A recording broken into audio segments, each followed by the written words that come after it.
спорт. Время пошло. Встречает у нас Педагогический университет. Мы думаем, это стимул. Поздравляю! Интеллектуальные игры – это как спорт. Вот точно так же, как спортивные игры, футбол или какие-то другие мероприятия, они дистанцируются от повседневных физических нагрузок.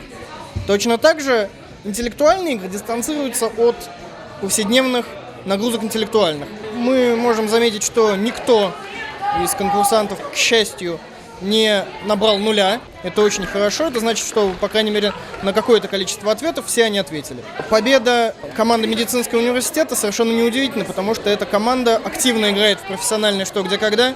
В таких играх главный опыт, главная сыгранность команды. Даже если у вас очень большая эрудиция, если вы не умеете слушать друг друга, не умеете поддерживать версии друг друга, то вы не сможете победить.